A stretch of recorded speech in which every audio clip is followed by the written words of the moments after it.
大家好，我係阿 Jam 啊，咁睇咗個 post 係關於咧一啲咧中高齡嘅朋友啦揾工嘅，咁咧有冇一啲咧睇緊呢個 video 嘅朋友咧係中高齡嘅？有嘅話咧留言打個1字，冇嘅話咧留言打個2字。咁好啦，咁同大家講下先，咁究竟咧呢個事主講咗啲咩咧？嗱，咁佢一開始咧就係話咧中高齡咧就係唔會揾唔到嘢做嘅，你要睇咧即係我都揾到嘢做啦。咁其實咧呢位朋友咧佢今年咧79歲，咁叫做咧利益工啊，咁咧佢就話咧退休咗之後咧就出嚟咧再就業啦，咁就而家咧就喺104職涯咧諮詢輔導工作，咁其實就即係台灣嘅係啦，佢而家喺嗰邊做緊嘢啦。咁佢話3年幾前啦，就即係呢3年幾啦，就輔導咗咧超過800人啊，亦都咧創造咗咧自己咧輔導嘅專案，咁闖出咗咧一片天地。咁佢話咧超高齡就業咧唔係為咗賺錢啊，而係咧想即係傳承經驗，亦都咧鼓勵咧每一位咧中高齡咧求職者啦，準備好自己啦，成為咧職場咧高年級嘅新紅人啊！咁咧佢其實咧個背景咧，你睇下即係都我會形容咧都係幾荊棘滿途嘅，因為咧佢話咧佢退休前啊，其實咧係做咗35年嘅人資工作，即係 HR 啦。咁咧佢話咧職涯裏面咧即係做過6至7間公司啦，被裁咧5次啊！58歲嗰陣時啦，因為公司咧就倒閉咗啦，就被逼退休嘅。咁就即係之後咧，亦都要咧降價，即係減薪啊，先至揾到工。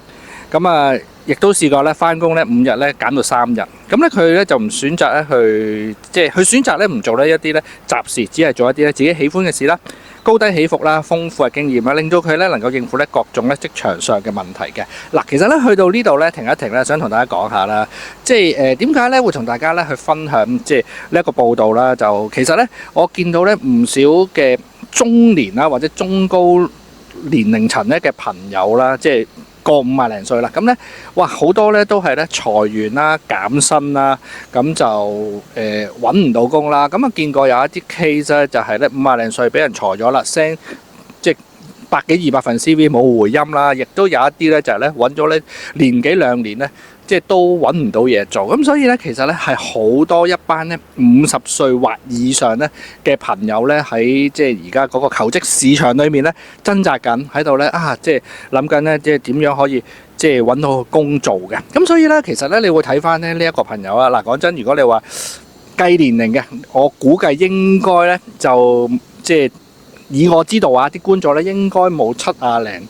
歲嘅呢啲咁嘅觀眾，都係50零歲，即係都會有咁樣咯。咁我覺得佢都揾到，點解你揾唔到呢？咁同埋第二咧，即係另外一樣嘢就係咧，你會見到咧，雖然咧你見佢咧佢嗰個職涯發展成個 career 咧起起跌跌，起起跌跌，但係咧佢反而咧就係因為呢一樣嘢咧，導致到佢而家個工作裏面可以應付到咧各式各樣嘅問題。咁即係話其實咧，大家你而家嘅經歷，將來唔排除變成咗一個故事，而呢個故事咧，亦都係唔排除咧喺你未嚟緊嘅工作裏面咧大派用場。咁所以咧唔好覺得而家咧揾緊工咧係一啲唔好嘅事，咁你咪當一個學習嘅階段咯。而呢個學習階段將來就會成為咧一啲你有用嘅資料嘅。咁好啦，咁講到呢度啦，咁繼續。咁咧佢咧就有一啲嘅例子啦，咁佢又講咧，佢話咧，即係中高齡就業咧一個困難咧，就大多係因為咧過去咧一啲嘅職場經驗嘅。咁咧佢一個例子就係話咧，有一位咧即係小姐啦，過去咧即係做收銀啊，做咗16年，自動化即係出咗嚟之後咧就無處可去，即係冇嘢做啦，係啦，俾自動化取代咗。咁我諗呢度咧，亦都好多唔少朋友咧都會係因為 AI 咧自動化咧而冇嘢做，或者咧好難揾工作。咁咧佢就冇拓展自己更加深度嘅競爭力啦。隨住咧職業嘅消失啦，佢亦都咧會被社會嘅淘汰。咁我諗咧呢一個咧係冰山一角，其中一個例子。咁佢繼續就係話咧，要定義自己咧而家個工作咧係咪有嗰個長期發展啦，衡量嗰個薪水咧係咪咧市場平均以上咧。咁每個月咧攞人工嗰陣時咧，你就要咧去諗下，你有冇一啲新嘅嘢、新嘅經驗、新嘅技術。如果咧乜都冇嘅話咧，大家就要小心，因為佢講咧就係咧，而家咧你係出賣緊時間，咁就非常之危險嘅。係啦，咁呢個就係佢一啲叫做前言啦，即係包括佢嗰個背景啦，同埋一啲嘅例子分享啦，中高齡就業即係一啲困難。咁好啦，咁究竟佢有啲咩建議俾翻呢啲中高齡嘅朋友咧？咁大家咧繼續聽落去。咁好啦，咁即係去到呢一部分啦，呢位即係中高齡嘅朋友啦，佢又咧講咗一個咧好緊要嗰個概念，就係咧中高齡再就業咧，其實咧要識得行銷自己咧先係緊要㗎。咁因為咧其實咧佢話好多一啲揾唔到工嘅朋友咧，其實源自於咧唔識得咧去 sell 自己嘅。咁呢度咧佢提出咗咧5大嘅建議，要清楚即係明白自己嘅優劣啦。識得去推銷自己嘅優點啦，彌補缺點啦，將缺點咧變成優點嘅。咁究竟咧呢5個建議係啲咩嚟嘅咧？第一點咧就係咧精準咁樣推銷自己嘅能力啦，點解咧適合呢份工啦？另外咧就清楚咁樣去描述翻點解可以咧馬上勝任啊？嗰個原因又喺邊度咧？咁啊最好咧準確咁樣咧去提出一啲嘅估計，咁啊能為公司咧增加幾多嘅營收嘅。而唔係咧一味咧吹捧自己咧有幾多年，即係幾多10年嗰個工作經驗嘅。嗱，其實咧你問我咧，即係點解適合呢份工作，或者即係馬上勝任嘅原因咧唔困難。你話反而咧就係咧去點樣去預算啦？呢個你可以為將來嗰個僱主帶到啲乜嘢嘅營收咧？嗱呢個我就一剔一點啦，因為你話係咪咁容易估計到都唔係，因為每間公司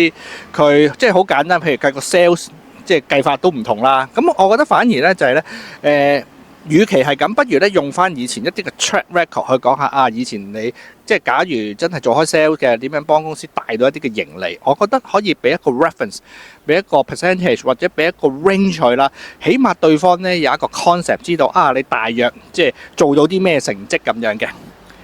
咁好啦，第二咧就係咧求職咧就好似咧一台車咁樣嘅。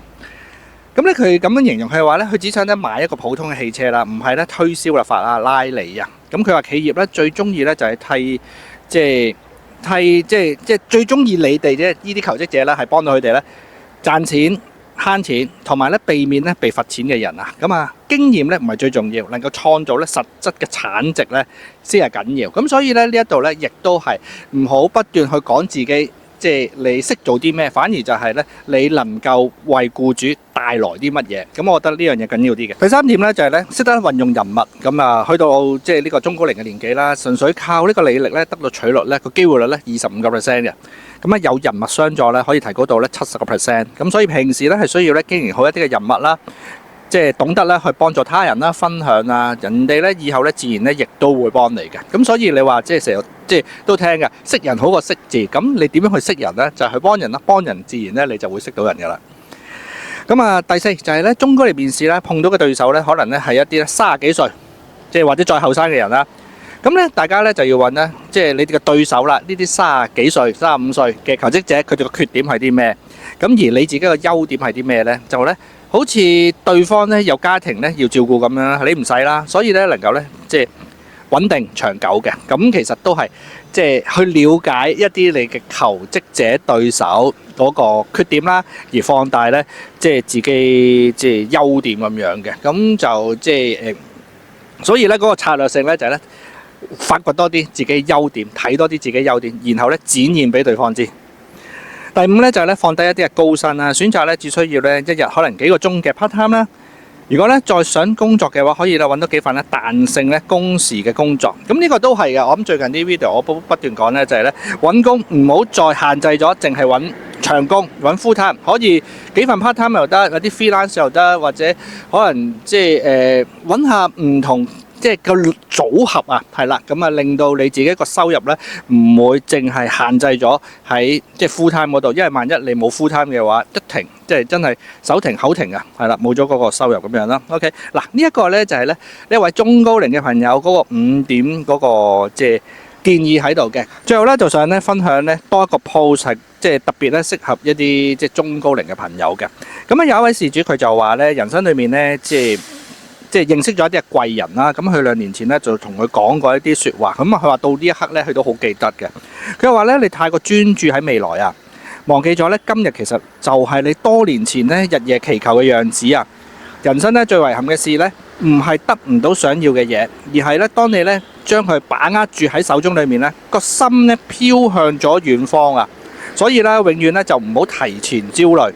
中年嘅智慧咧就係咧感恩擁有一切啊。將每一個現在咧都活成咧未來感激嘅樣子嘅。咁其實咧想同大家講咧就係咧做好現在，活好當下，順應嗰個結果。咁我相信呢，無論即係發生啲咩事都好啦，大家抱住呢個心態呢，我會覺得呢，揾工又好，或者你嘅生活都好啦，都會開心啲，同埋呢會輕鬆好多嘅。OK， 嗱，大致上呢，想分享嘅嘢就差唔多啦。就呢個題目，如果你哋有啲咩諗法，或者有啲嘢想分享嘅話呢，留言大家交流下。咁樣時間就去到呢度，我哋下個 video 再同大家見面，拜拜。